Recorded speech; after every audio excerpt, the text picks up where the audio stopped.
Hey, are you looking to upgrade your key life areas and evolve to a higher level of existence?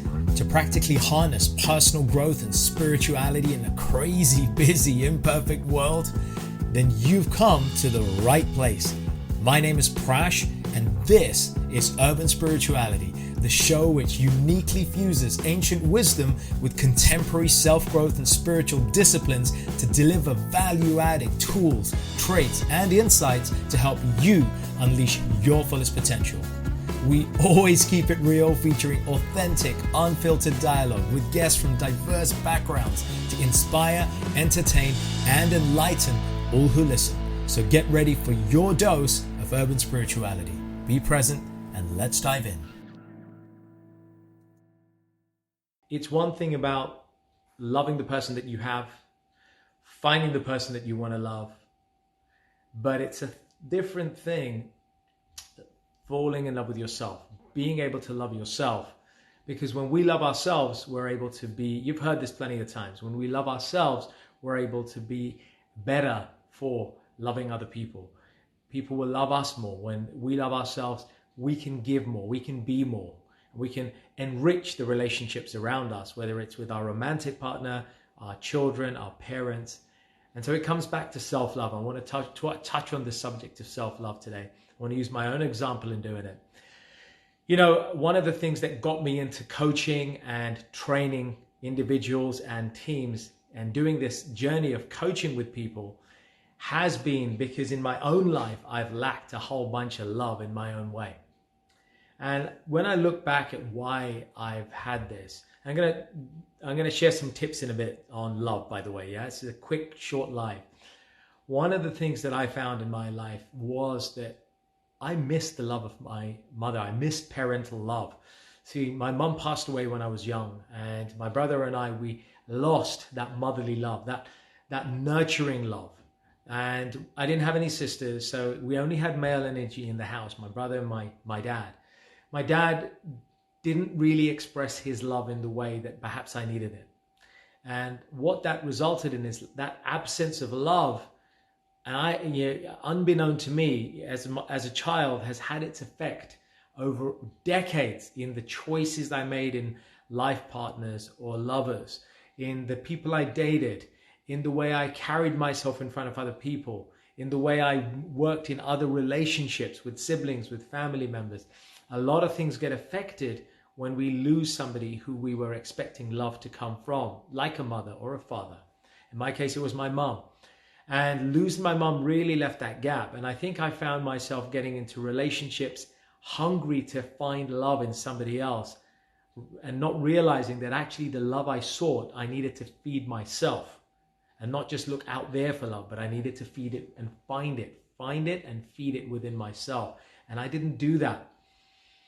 And so I go back to this place where we all have to learn to find that love within ourselves, and if you've lost somebody that you love, maybe it's a parent, maybe it's a lover, maybe you've broken up with somebody who you sorely miss and so you sorely regret.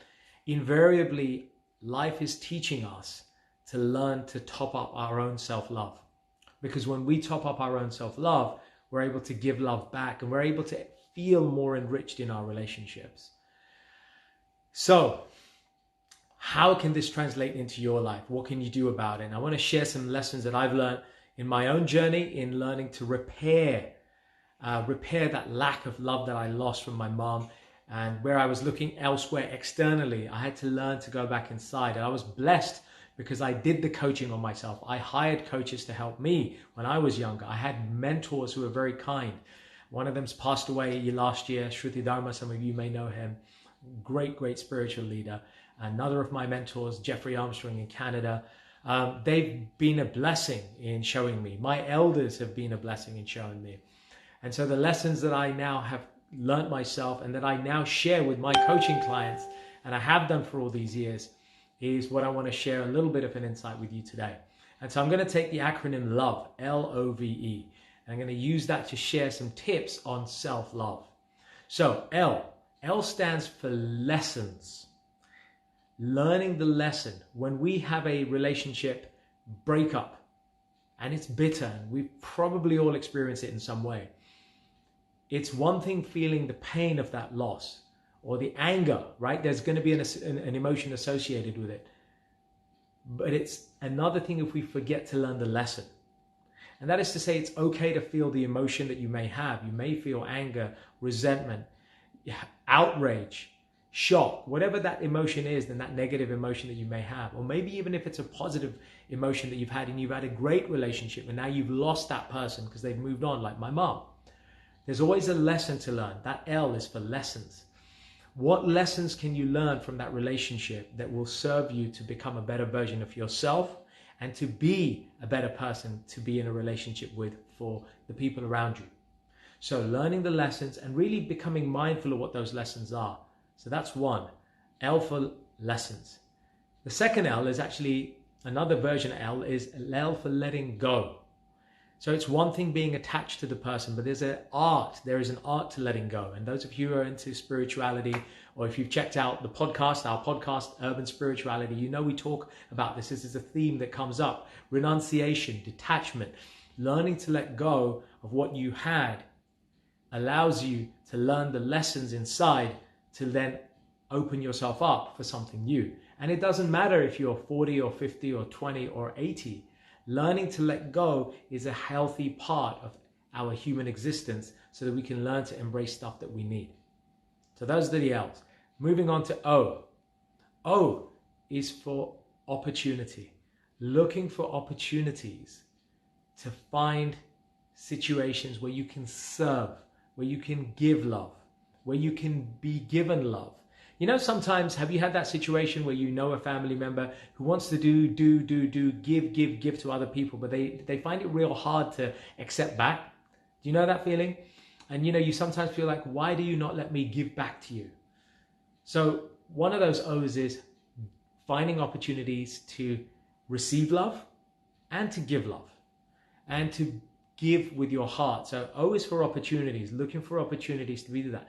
And the trick in this one is to look for opportunities in terms of people where you may not normally have thought about giving love or receiving love. Now, for me, one example is pets. You know, we've adopted 2 little baby kittens, and these stray kittens have become, feral kittens have now become loved members of our family. And so we found an opportunity to find love in a place where we never imagined it to be, from these 2 beautiful kittens. And now they're part of the family. We're giving love. And then we're receiving love from them. We never thought we'd receive love from these 2 wild cats, baby cats who've now become domesticated. And, you know, they listen to spiritual music, they get crystals, and they get Reiki from my good lady. So, you know, finding ways to give and receive love. Oh, opportunities. Find those opportunities. O is also for openness. Being open to what comes, who comes, what comes into our life. And being open to know that love may come from different places and opportunities that we may not have thought of. It's also about learning to unclose our heart after we've had a difficult time or a relationship where we've had bitter experiences. Learning to open up that side of us again is such an important part. And there's a way to do that, but it starts with becoming aware of the need to become open. And then there are processes around self-care to do that. So O is for open and opportunity. V is for value. For me, V is for value. Value meaning lead with value. What value can you bring to a relationship? And what value can you find inside yourself to nurture? It's twofold, right? When we talk about self-care, we talk about which values do we embrace, that we cherish, that we want to magnify.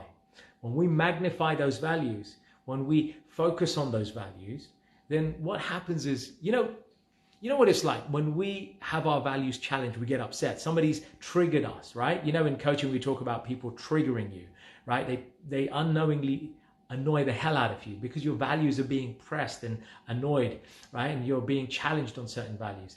In the other things, we don't know our values well enough. So what happens is we go find the wrong partner or the wrong relationship or the wrong business because they're not consistent and congruent with our values. So getting comfortable with identifying our values, embracing those values, and then showcasing the values, living our values. That's not an easy thing. I'm not saying I've conquered it, right? I think we all have to do this. I mean, anybody who says that they've done this down is great. They're a rarity. But the majority of us human beings have to work on our values, and we have to reinforce them. Then our values may change from time to time, and as we grow older, right? The things that excited us in our 20s to go party and find an amazing person to date don't apply when in your 40s or 50s. Well, they kind of shouldn't, right? Anyhow, of course they can.